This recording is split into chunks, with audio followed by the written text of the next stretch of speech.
55 இன்ச்சுக்கு அம்மா பெரிய டிவி வாங்கி என்ன சார் பிரயோஜனம்? டிவி சரியாவே தெரிய மாட்டேங்குது. சார் நீங்க ஹால் சைஸ்க்கு ஏத்த மாதிரி இன்ச் உள்ள டிவியை பார்த்து வாங்கியிருக்க மாட்டீங்கன்னு நினைக்கிறேன். சார் ஹால் சைஸ்க்கு டிவி சைஸ்க்கு என்ன சார் சம்பந்தம்? என்ன உங்ககிட்ட என்ன பார்த்துட்டு இருக்கீங்க? கேளுங்க. என்ன சார் சம்பந்தம்? சம்பந்தம் இருக்கு. நம்ம ஹால் சைஸ்க்கு ஏத்த மாதிரி எப்படி இன்ச் பார்த்து டிவி வாங்கணும், மொபைலையும் டிவியும் எப்படி கனெக்ட் பண்றது, செம்ம கிளாரிட்டியான சவுண்டான டிவியை எப்படி கண்டுபிடிச்சு வாங்குறது, இதெல்லாம் சொல்றேன். கேட்டு இனிமேல் டிவி வாங்குங்க.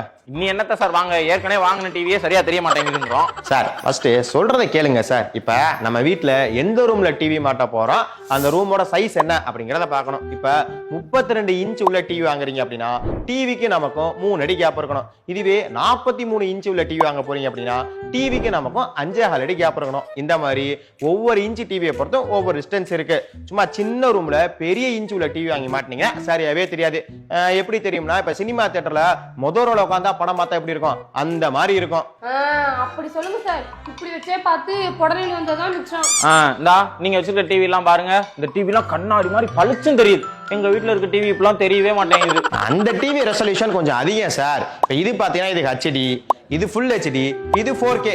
ஹெச்டியை கம்பேர் பண்ணும்போது ஃபுல் ஹெச்டியும், ஃபுல் ஹெச்டியை கம்பேர் பண்ணும்போது 4Kவும் பார்க்க செம்ம கிளாரிட்டியா தெரியும். அதே போல இப்ப இந்த டிஸ்பிளே பாத்தீங்கன்னா பேசிக்கான டிஸ்பிளே. இது பாத்தீங்கன்னா QNED. சில பிராண்ட்ல பாத்தீங்கன்னா QNED QLEDன்னு சொல்லுவாங்க. இது பாத்தீங்கன்னா OLED. இப்ப இந்த பேசிக்கான டிஸ்பிளே விட QNEDயும் QNEDயை கம்பேர் பண்ணும்போது OLED செம்ம கிளாரிட்டியாவும் சவுண்டும் பயங்கரமா தெரியும், செம்ம பிரைட்னஸா தெரியும். அதே போல அமௌண்ட்டும் மாறிக்கிட்டே இருக்கும். இப்ப 32 இன்ச் அந்த பேசிக்கான டிவில பாத்தீங்கன்னா ஹெச்டியும் ஃபுல் ஹெச்டி தான் வரும், 4K ரெசல்யூஷன்லாம் வராது. அதுவே இந்த 43 இன்ச்சுக்கு பாத்தீங்களா, இதுல பாத்தீங்கன்னா 4K ரெசல்யூஷன் வரும், QLED இந்த QNED சொன்னேன்ல அது வரும், OLED இதெல்லாம் வரும். சோ அமௌண்ட் மாறிக்கிட்டே இருக்கணும். உங்களுக்கு எந்த ரெசல்யூஷன் வேணும், எந்த டிஸ்பிளே வேணும் அப்படிங்கறத நீங்க தான் பார்த்து வாங்கணும். சரி அதெல்லாம் இருக்கட்டும் சார். இந்த போன்ல இருக்கிறதையே டிவில கனெக்ட் பண்ணி பார்க்கலாம்னு சொல்றீங்கல்ல, அது எப்படி சார் உங்களால 4 நாள் நாடகம் பார்க்க முடியும்? அதெல்லாம் ஈஸியா பண்ணலாமே சார். உங்க போன்ல ஸ்கிரீன் மிரர் அப்படின்ற ஆப்ஷனை கொடுத்து எந்த டிவியோட கனெக்ட் பண்ண போறீங்களோ அந்த டிவி ஆப்ஷன் நீங்க கொடுத்துட்டீங்க அப்படின்னா போன்ல இருக்கலாம் அப்படியே டிவில வந்துடும். நம்ம போன் மூலியமாவே டிவி ஆபரேட் பண்ணிக்கலாம். ஆமா உங்க வீட்டுல ஒய்ஃபை இருக்கா? ஒய்ஃப் பொழுதோட கூட தானே சார் இருக்காங்க வீட்டுல. சார் ஒய்ஃப் இல்ல சார், ஒய்ஃபை மூலியமா கனெக்ட் பண்ணும். அப்படின்னா மொபைல் இன்டர்நெட் பாத்தீங்களா, அது மூலியமா கனெக்ட் பண்ணிட்டோம்னா நம்ம போன்ல இருந்து டிவில கனெக்ட் பண்ணி படம் பார்த்துக்கலாம். ஏங்க போனை கொடுங்க, நான் செல்ல பக்கத்துல டிவி வருதான்னு பாப்போம். பாரு பெல்ல அடிச்சிட்டீங்களா? ஆமா வாங்க ஓடிடுவோமா? ஐயோ ஏமா இந்த வீடியோ எதுக்குமா போட்டேன்? இங்க ஊட்டி உப்பரெல்லாம் தெரிச்சு ஓடிக்கிட்டு இருக்காங்க. போன கொடுங்க. தேங்க்ஸ் சார், நல்ல வேலை போன் வாங்குனீங்க சார். அதே போல இப்ப நான் மொபைல்ல இருந்து டிவில கனெக்ட் பண்ணி படம் பார்த்துக்கிட்டு இருக்கோம்.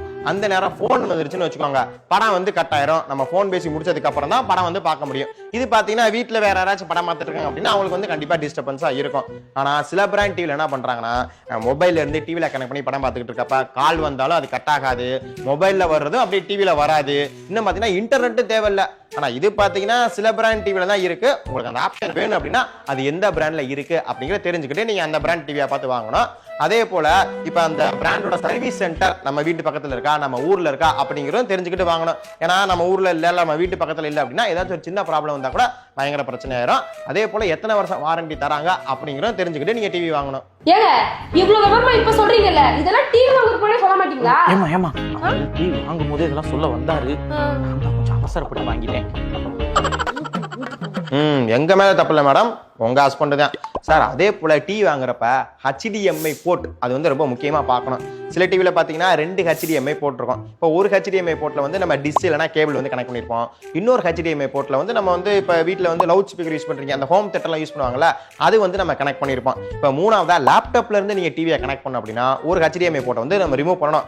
ரிமூவ் பண்ணிட்டு நம்ம கனெக்ட் பண்ணிக்கலாம், பிரச்சனை இல்லை. ஆனா ஒரு 3 HDMI போர்ட் உள்ள டிவியா நீங்க வாங்கிட்டீங்க அப்படின்னா நமக்கு ரொம்ப யூஸ்ஃபுல்லா இருக்கும். இப்ப 43 இன்ச் டிவி சொன்னேன்ல, அதுல பாத்தீங்கன்னா உங்களுக்கு வந்து கொடுக்குறப்பே ஒரு 3 HDMI போர்ட்டோ தான் கொடுப்பாங்க. பட் நீங்க டிவி வாங்குறப்ப பார்த்து வச்சுட்டா ரொம்ப ரொம்ப நல்லது. அதே போல அந்த OS பாத்தீங்கன்னா ஆண்ட்ராய்டு OS இருக்கா இல்ல ஓன் OS, அவங்க பிராண்டோட ஓன் OS வச்சிருக்காங்களாங்கிறதையும் பார்க்கணும். ஏன்னா ஆண்ட்ராய்டை கம்பேர் பண்ணும்போது ஒரு ஓன் OSல வந்து சில ஆப்ஸ்லாம் டவுன்லோட் பண்ண முடியாது.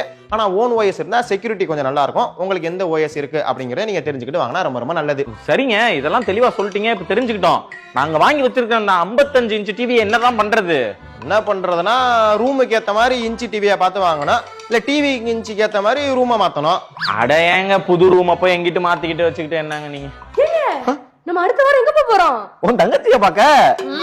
இல்லம்மா, அப்படியே உன் தங்கச்சி உங்க அம்மா அப்பா எல்லாரும் உங்க வீட்டுல தானே இருப்பாங்க. அதை பார்த்துட்டு நம்ம புது வீட்டுக்கு போறோம். அந்த ஹால் பெருசா தானே இருக்கும், அங்க இது டிவி மாட்டிடுவான். அட ஆமால. தங்கச்சி பார்க்க போறோம். மேடம் புது வீட்டுக்கு போக போறீங்களா? அப்ப கண்டிப்பா உங்களுக்கு வாஷிங் மிஷின் தேவைப்படும். மாடல்ஸ் பாக்குறீங்களா? ஆல்ரெடி நம்ம தேனி ரேடியோல வாஷிங் மிஷின் எப்படி பார்த்தாங்களோ வீடியோ போட்டுருக்காங்க. அத பார்த்து ஒரு அருமையான வாஷிங் மிஷின் வாங்கிருக்கோம்ல. நீங்களும் தேனில பாப்பீங்களா? ஆமா, நானே அவங்க போட்ட வாஷிங் மிஷின் வீடியோ பார்த்துட்டு அதுல கிடைக்கிற டீடைல்ஸ் எல்லாம் எடுத்துட்டு தான் சேல்ஸே பண்ணிட்டு இருக்கேன். Very good very good very good. அப்ப ஃப்ரிட்ஜ் மாடல்ஸ் எதுவும் பாக்குறீங்களா? ஃப்ரிட்ஜ் மாடல்ல வீடியோ இருக்கா இல்லையா? நைட் டைம் போட்டுருக்கோம்ல. மாடல் பாத்துருவோமா? அப்ப பாத்துறோம். மாடல் பாப்பாங்க. வாங்க சார் பாத்துருவோம்.